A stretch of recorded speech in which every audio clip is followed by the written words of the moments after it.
नमस्कार जय जगन्नाथ शुभ सकाळ आज हूँ मार्च 26 तारिख गुरुवार आज दिन अनेक गुरुत्वपूर्ण खबर आसी तेणु भिडियो को शेष पर्यंत देखा मोर आपण को अनुरोध तेज आसतु आज दिन 20 बड़ खबर उपर नजर पकाइबा भिडियो भल लगिले आपण भल पाइबा स्वरूप गोटे गोटे लाइक निश्चित करदेवे। आज प्रथम खबर एलपीजी संकट पर सरकार बड़ पदक्षेप होटेल और रेस्तोरां को विकल्प इंधन व्यवहार परामर्श मध्य प्राच्य लगी रही युद्ध परिस्थिति जो आगामी दिन में एलपीजी गैस जोगाण प्रभावित होबार आशंका देखा संभाव्य गैस अभाव को दूर करने राज्य सरकार एबेठारु सतर्कतामूलक पदक्षेप ग्रहण करिसेंती। विधानसभा एक प्रश्नर लिखित उत्तर रखी खाद्य जोगाण और खाउटी कल्याण मंत्री कृष्णचंद्र पात्र यह सूचना देइछंती। सरकार पक्षरु समस्त होटेल और रेस्टोरेंट मानकु पारंपरिक एलपीजी गैस उपर निर्भरशीलता कमाइबाकु कुहा जायछि। एहा बदल विकल्प व्यवस्था अपनाइबाकु परामर्श दिया जायछि। होटेल और रेस्टोरेंट मानकु पीएनजी व्यवहार करने को परामर्श दि जाइछि। एथिसह वैद्युतिक ओभेन एवं इंडक्शन व्यवहार वृद्धि करने परवर्ती खबर श्रीमंदिर चारिपटे 16 गुप्त सुड़ंग। श्रीमंदिर चतुर्पार्श्व अच्छी 15 रु ऊर्ध्व गुप्त सुड़ंग।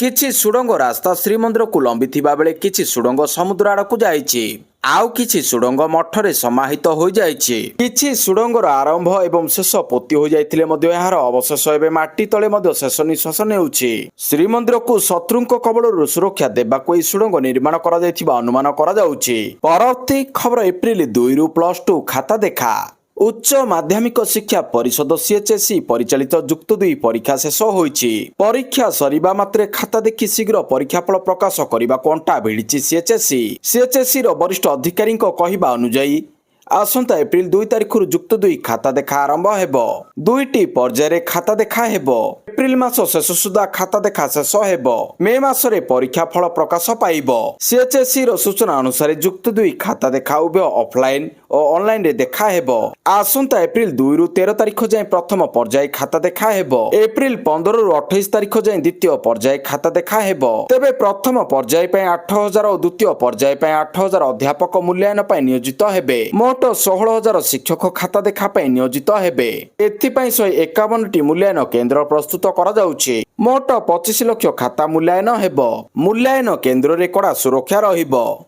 परवर्ती खबर 2 मोस्ट वांटेड माओ नेता आत्मसमर्पण 23 सहयोगी अत्याधुनिक अस्त्रशस्त्र सहित सरेंडर। 2 जन मोस्ट वांटेड माओ नेता आत्मसमर्पण 23 जन सहयोगी अत्याधुनिक अस्त्रशस्त्र सहित सरेंडर करिसेंती टॉप माओ नेता सुक्रुओ पापाराव। मोस्ट वांटेड माओ नेता सुक्रुओ तार 5 सहयोगी आत्मसमर्पण एंटी नक्सल ऑपरेशन एडीजी संजय पंडा उपस्थित आत्मसमर्पण करिसेंती। राज्य कमिटीर सदस्य थिला 49 वर्षीय सुक्रू मुंड उपरे थिला 55 लाख टंकार पुरस्कार। मालकानगिरी जिला कालीमेला थाना कुरुब गाँव रे सुक्रूर घर।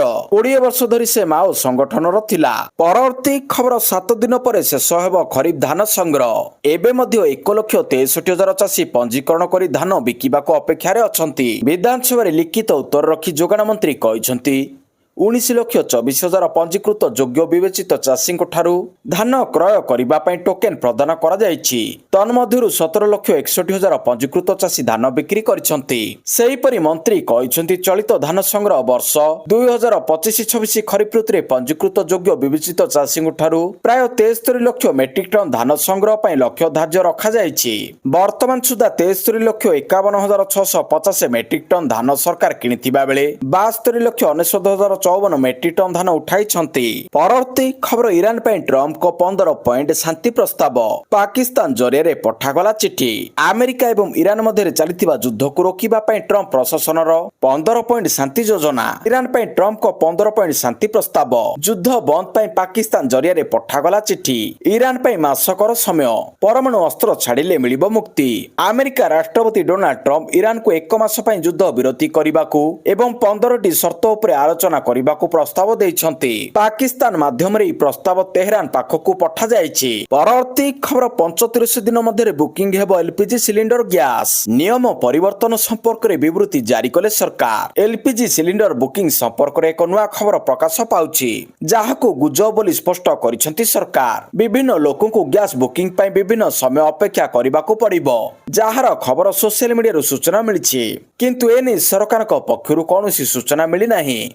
सूचना अनुसार प्रधानमंत्री उज्ज्वला योजना अधीन थिबा लोकमानंकु 45 दिन अपेक्षा करिबाकु पड़िबो एवं बाकी पई नियम 25 किंबा 35 दिन मध्यरे हेबो। सरकार अनुଯାୟୀ ସେହି ପୁରୁଣା ନିୟମ ଏବେ ମଧ୍ୟ ପ୍ରଯୁଜ୍ୟ।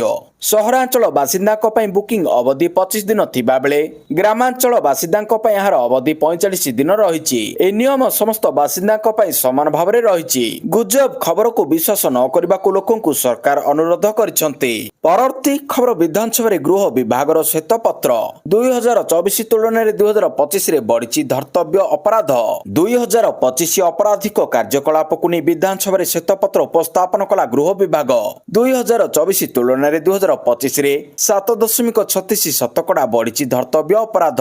2024ରେ 2,14,113 ଅପରାଧ ହୋଇଥିଲା। ସେହିପରି 2025ରେ ଏହି ସଂଖ୍ୟା 2,29,881କୁ ବୃଦ୍ଧି ପାଇଛି। ରାଜ୍ୟରେ ଚିନ୍ତାଜନକ ସ୍ଥିତିରେ ମହିଳା ଦୁଷ୍କର୍ମ, ଚୋରି ଡକାୟତି ସାଙ୍ଗକୁ ମହିଳା ଦୁଷ୍କର୍ମ ବଢ଼ିଛି। ଅପରାଧରେ ବାଲେଶ୍ୱର ଜିଲ୍ଲା ସବୁଠାରୁ ସମ୍ବେଦନଶୀଳ ରହିଛି। ହତ୍ୟା ଡକାୟତି ଓ ଦୁଷ୍କର୍ମରେ ଜିଲ୍ଲା ରେକର୍ଡ ଭାଙ୍ଗିଛି। ବିଧାନସଭାରେ ଉପସ୍ଥାପିତ ଶ୍ୱେତପତ୍ରରେ ଉଲ୍ଲେଖ ରହିଛି। ପରବର୍ତ୍ତୀ ଖବର ଲଗାତାର କମୁଥିଲା ଏକାଥରକେ ବଢ଼ିଗଲା ସୁନା, ପୁଣି ବଢ଼ିଲା ସୁନା ଏବଂ ରୂପା ଦର। ଯୁଦ୍ଧ ବନ୍ଦ ନେଇ ଟ୍ରମ୍ପଙ୍କ ଘୋଷଣା ପରେ ସୁନା ରୂପା ମୂଲ୍ୟରେ ବୃଦ୍ଧି ଘଟିଛି। 1,24,000ରୁ ଏକାଥରକେ ଟପିଲା 1,31,000। ଗୋଟିଏ ଦିନରେ ସୁନା ଦରରେ ବଡ଼ ପରିବର୍ତ୍ତନ ଦେଖିବାକୁ ମିଳିଲା, ଯାହା ଫଳରେ ସୁନା ଦରକୁ ନେଇ ପୁଣି ସୁନାପ୍ରେମୀ ଓ ଗ୍ରାହକଙ୍କ ମନ ଉଣା ହୋଇଛି। ପରବର୍ତ୍ତୀ ଖବର ସାରା ଦେଶରେ ଏଲ୍ପିଜି ସଙ୍କଟ, ସଂସଦ ଭବନ ବାହାରେ ବିରୋଧୀ ସାଂସଦଙ୍କ ପ୍ରତିବାଦ। ସାରା ଦେଶରେ ଏଲ୍ପିଜି ସଙ୍କଟ, ହଜାର ହଜାର ଉପଭୋକ୍ତା ଗ୍ୟାସ୍ ନ ପାଇ ହେଉଛନ୍ତି ହନ୍ତସନ୍ତ। ସେପଟେ ଏଲ୍ପିଜି ସଙ୍କଟକୁ ନେଇ ସଂସଦ ଭବନ ବାହାରେ ବିରୋଧୀ ସାଂସଦ କରିଛନ୍ତି ପ୍ରତିବାଦ। ସରକାରଙ୍କୁ ଟାର୍ଗେଟ କରିଛନ୍ତି ବିରୋଧୀ। କଂଗ୍ରେସ, ଜେଏମ୍ଏମ୍ ସମେତ ବହୁ ବିରୋଧୀ ଦଳର ସାଂସଦ କରିଛନ୍ତି ନାରାବାଜି। ଏଲ୍ପିଜି ସଙ୍କଟ ନେଇ ସରକାର ଫମ୍ପା ପ୍ରତିଶ୍ରୁତି ଦେଉଛନ୍ତି ବୋଲି ସେମାନେ ଅଭିଯୋଗ କରିଛନ୍ତି।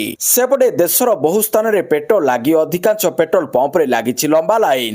ଖରାରେ ଠିଆ ହୋଇ ଶହ ଶହ ଲୋକ ଅପେକ୍ଷା କରିବା ଦେଖାଯାଇଛି। ପରବର୍ତ୍ତୀ ଖବର ଆଜି ଶ୍ରୀ ଲିଙ୍ଗରାଜଙ୍କ ରୁକୁଣା ରଥଯାତ୍ରା। ଆଜି ଅପରାହ୍ନରେ ଟଣା ହେବ ରଥ।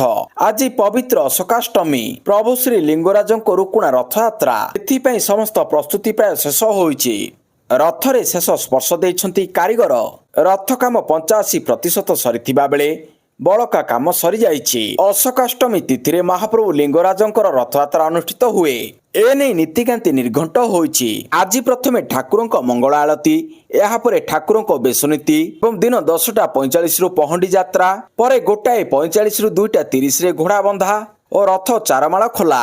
ଅପରାହ୍ନ 2:30ରେ ରଥଟଣା ନୀତି ଆରମ୍ଭ ହେବ। ସନ୍ଧ୍ୟା 6:30 ସୁଦ୍ଧା ରାମେଶ୍ୱର ମନ୍ଦିରକୁ ବିଜେ କରିବେ ଲିଙ୍ଗରାଜ ମହାପ୍ରଭୁ। ଏହାପରେ ନୀତିକାନ୍ତି ଆରମ୍ଭ ହେବ। 7:30 ପରେ ଆରମ୍ଭ ହେବ ବଡ଼ ସିଙ୍ଗାର ବେଶ। ପରବର୍ତ୍ତୀ ଖବର ଥମୁନି ଏସ୍ସିବି ତାତି। ବିଧାନସଭାକୁ କଳା ଟି ସାର୍ଟ ପିନ୍ଧି ଆସିଲେ ବିରୋଧୀ। ଏସ୍ସିବି ଅଗ୍ନିକାଣ୍ଡ ଘଟଣାରେ ବିରୋଧୀମାନେ ଲଗାତାର ବିରୋଧ କରି ଆସୁଛନ୍ତି। ସ୍ୱାସ୍ଥ୍ୟ ମନ୍ତ୍ରୀଙ୍କ ଇସ୍ତଫା ଦାବି କରାଯାଉଛି, ଯାହା ଫଳରେ ଗୃହ କାର୍ଯ୍ୟ ସ୍ୱାଭାବିକ ହୋଇପାରୁନି। ବିଧାନସଭାକୁ କଳା ଟି ସାର୍ଟ ପିନ୍ଧିକି ଆସିଥିଲେ ବିରୋଧୀ। ଏସ୍ସିବି ଘଟଣାକୁ ନେଇ ଉଭୟ କଂଗ୍ରେସ ବିଜେଡି ବିଧାୟକ ଅଭିନବ ପ୍ରତିବାଦ କରିଛନ୍ତି। ଦୁର୍ବଳ ମୁଖ୍ୟମନ୍ତ୍ରୀ, ଶକ୍ତିଶାଳୀ ସ୍ୱାସ୍ଥ୍ୟମନ୍ତ୍ରୀ ଲେଖିଥିବା ଟି ସାର୍ଟ ପିନ୍ଧି ହୋ ହଲ୍ଲା କରିଛନ୍ତି। ପରବର୍ତ୍ତୀ ଖବର 239 ପୋଲିସ ଶହୀଦ ହୋଇଛନ୍ତି କହିଲେ ସଞ୍ଜୀବ ପଣ୍ଡା। ଶୁକ୍ରବାର ଆତ୍ମସମର୍ପଣ ପରେ ଆଣ୍ଟି ନକ୍ସଲ ଅପରେସନ ଏଡିଜି ସୂଚନା ଦେଇ କହିଛନ୍ତି, ନକ୍ସଲ ବିରୋଧୀ ଲଢେଇ ନିର୍ଣ୍ଣାୟକ ସ୍ଥିତିରେ ପହଞ୍ଚି ସାରିଛି। ନକ୍ସଲ ବିରୋଧୀ ଲଢେଇରେ 239 ପୋଲିସ ଶହୀଦ ହୋଇଛନ୍ତି। ଏମାନଙ୍କର ବଳିଦାନ ପାଇଁ ଆମେ ଏଠାରେ ପହଞ୍ଚି ସାରିଛୁ। କନ୍ଧମାଳ ଜିଲ୍ଲାରେ ଆଉ ମାତ୍ର 8ରୁ 9 ଜଣ ନକ୍ସଲ ରହିଯାଇଛନ୍ତି। ଯେଉଁମାନେ ରହିଯାଇଛନ୍ତି ଆସନ୍ତା 31 ପୂର୍ବରୁ ଆତ୍ମସମର୍ପଣ କରନ୍ତୁ। ସେମାନଙ୍କୁ ସରକାରଙ୍କ ଘୋଷଣା ଅନୁସାରେ ସୁବିଧା ସୁଯୋଗ ମିଳିବ। ଶୁକ୍ର ଓ ତାର 4 ସହଯୋଗୀ ମୁଖ୍ୟ ସ୍ରୋତରେ ସାମିଲ ହୋଇଥିବାରୁ ସ୍ୱାଗତ କରାଯାଇଛି। ଶୁକ୍ର ପାଇଁ 55 ଲକ୍ଷ, ଅନ୍ୟ ସହଯୋଗୀଙ୍କୁ ମିଶାଇ 66 ଲକ୍ଷ ଦିଆଯିବ। ପରବର୍ତ୍ତୀ ଖବର ବିରୋଧୀଙ୍କ ହଙ୍ଗାମା ପାଇଁ 12 କୋଟି ନଷ୍ଟ କହିଲେ ମନ୍ତ୍ରୀ। ଶୂନ୍ୟକାଳରେ ବିରୋଧୀଙ୍କୁ କଡ଼ା ଟାର୍ଗେଟ କଲେ ଆଇନ ମନ୍ତ୍ରୀ ପୃଥ୍ୱୀରାଜ ହରିଚନ୍ଦନ। ବିରୋଧୀଙ୍କ ହଙ୍ଗାମା ଯୋଗୁଁ ନଷ୍ଟ ହେଲାଣି 12 କୋଟି ରାଜସ୍ୱ। ସାଧାରଣ ଲୋକଙ୍କ ରାଜକୋଷରେ ଅର୍ଥରେ ବିଧାନସଭା ଚାଲିଛି। ପ୍ରତିଦିନ ପ୍ରାୟ 68ରୁ 70 ଲକ୍ଷ ଟଙ୍କା ଖର୍ଚ୍ଚ ହେଉଛି। 24 ବର୍ଷ ଶାସନ କରିଥିବା ଦଳ ବିଧି ବ୍ୟବସ୍ଥା ପାଳନ ନ କରିବା ଦୁର୍ଭାଗ୍ୟଜନକ। ବିଧାନସଭା ବଜେଟ୍ ଅଧିବେଶନର ଦ୍ୱିତୀୟ ପର୍ଯ୍ୟାୟରେ ଗୃହ କାର୍ଯ୍ୟ ସୁରୁଖୁରୁରେ ଚାଲିପାରି ନଥିଲା। ପରବର୍ତ୍ତୀ ଖବର ଖଣି କ୍ଷେତ୍ରରେ ନୂଆ ବିପ୍ଳବ। ଓଡ଼ିଶାର ଖଣି କ୍ଷେତ୍ରରେ ଦକ୍ଷତା ବୃଦ୍ଧି ଏବଂ ନୂତନ ଜ୍ଞାନକୌଶଳର ବିନିଯୋଗ ପାଇଁ ଏକ ବଡ଼ ପଦକ୍ଷେପ ନିଆଯାଇଛି।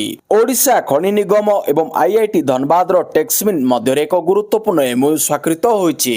ଏହି ସହଭାଗିତା ମୁଖ୍ୟତଃ ନିରାପଦ, ସ୍ଥାୟୀ ଏବଂ ଡିଜିଟାଲ ଖଣି କାର୍ଯ୍ୟ ଉପରେ ଗୁରୁତ୍ୱ ଦେବ। ବୁଝାମଣାର ମୁଖ୍ୟ ଉଦ୍ଦେଶ୍ୟ ହେଉଛି ଓଏମ୍ସି କର୍ମଚାରୀଙ୍କ ପାଇଁ ଅତ୍ୟାଧୁନିକ ପ୍ରଶିକ୍ଷଣ ଏବଂ ପରିଚାଳନାଗତ ଦକ୍ଷତା ବୃଦ୍ଧି, ଖଣି କ୍ଷେତ୍ରରେ ନୂତନ ବୈଷୟିକ ଜ୍ଞାନ କୌଶଳର ପ୍ରୟୋଗ ଏବଂ ଗବେଷଣା ପାଇଁ ମିଳିତ ସହଯୋଗ।